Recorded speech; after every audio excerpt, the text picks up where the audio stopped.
Adobe is a stock on my radar. It's approaching areas where I expect to see buyers hanging out.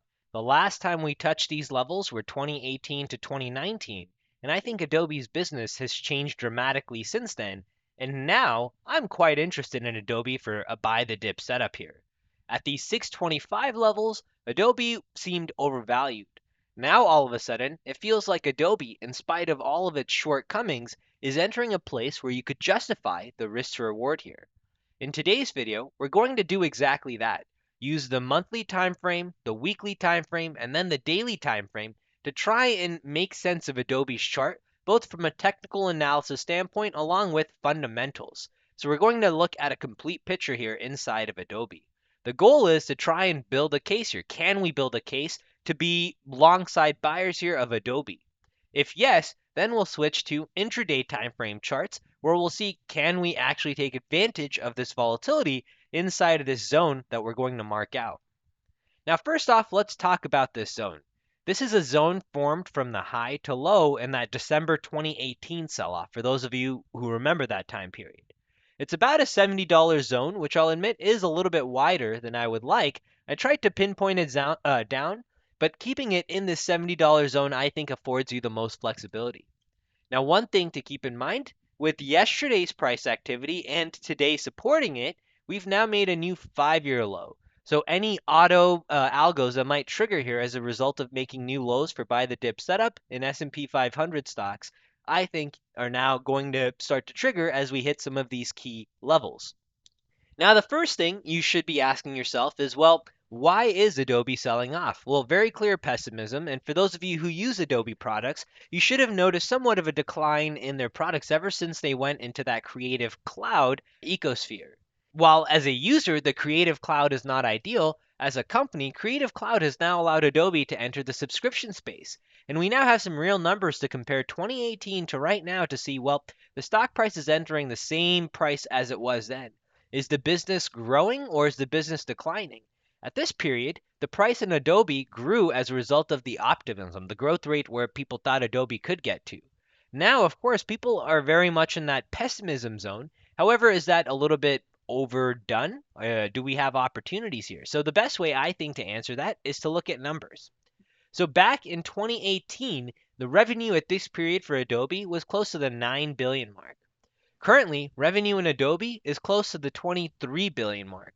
So that's a pretty handsome growth rate. However, if that revenue has come at the expense of, say, higher costs, then it doesn't mean a whole lot. So to help answer that, we can look at things like operating margin, operating cash flow. So you take a look at the operating margin back in 2018 was close to 31%. We've now increased that to about 36%. If you take a look at operating cash flow back here, about 4 billion, now that has been increased to about 10 billion. So everywhere it feels like Adobe's business has grown. Earnings per share has grown from about $5.20 per share to about $16.70 per share. So EPS has almost tripled. Free cash flow has gone from negative to positive. Everything inside of Adobe feels like, as a business, it has continued to improve here. So why would you not be a happy buyer given you're getting an opportunity to buy it at a price from almost 7 years ago? Well, not 7 years ago, 6 years ago, but a handsome period of time ago compared to where we're currently at here.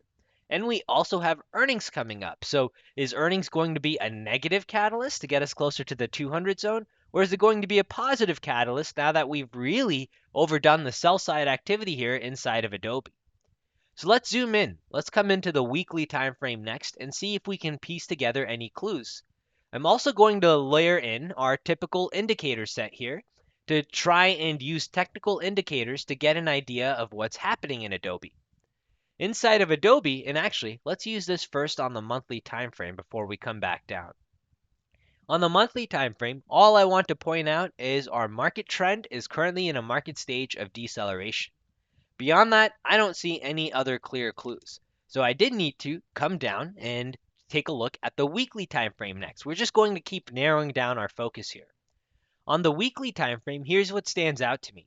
We do have a market pulse that's still in a bearish stage. However, take a look at how many of these green arrows you're starting to see. These green arrows are the edge signal confirmation, which tells you we're officially now in oversold territory. Here we have 1, 2, 3, 4, 5, 6, 7 different edge signals. So 7 different triggers that are all telling me that we're now entering oversold territory, and we've now even broken below our 5-year low. So all of these are pieces where I think Adobe is starting to look really juicy as an opportunity.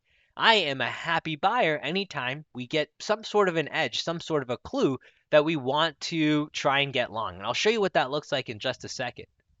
Now, before we come into intraday time frame charts, take a look at this daily time frame, and I'm going back 5 years. Off of that 5-year period, yesterday, 264.04 is a new 5-year low inside of Adobe. So that is where I'm saying Adobe's starting to look interesting, and you'll see just how many people were happy to buy this 5-year low inside of Adobe. Now, today's candle, with the way it closed, doesn't really look all that inspiring in seeing buy side activity as a follow through. However, there were still trades inside of Adobe today. If I come into the 2-minute time frame chart, and I'll leave this gray zone here. This gray zone is the zone we were looking at, and I'm going to enable show trades. Actually, I'm going to remove this gray zone now that we know where it is, just so we can hide it for the time being. You can see the trade that actually triggered an Adobe, and we had 2 separate trades. The first was when Adobe hit the top of our aggressive Volatility Box models, and this is when the scanner first found Adobe. The trade setup here was a buy-side entry at the beginning of the clouds, stop outside of the clouds, and target at this gray target line. And you can see just how quickly buyers are happy to buy the dip here. In fact, this was just a wick touch. The second time is where I think you had a better opportunity for a more realistic trade. This is what I call the at the edge setup. And the second time, our live scanner found the setup inside of Adobe. And you'll see the automated bot took the entry near 269.45. That's a little at the 269.45 is a setup where we're looking to trade at the outer edge of the clouds, a stop outside of this level right here, so giving this trade a bit of room. And in terms of the target, the actual target we're looking for is at the 272 zone. Now you'll notice Adobe had this really nice upside candle, and I was able to ride that up. 274.19 is where the trade actually exited with the aggressive Volatility Box model target. So a really nice trade in which we're risking one, to try and make 2. At least I'm looking at Adobe here for a little bit of a longer term trade here, at least to move back up to about 400 from when we actually take the entry. So that was a setup in Adobe. This is just a day trading setup.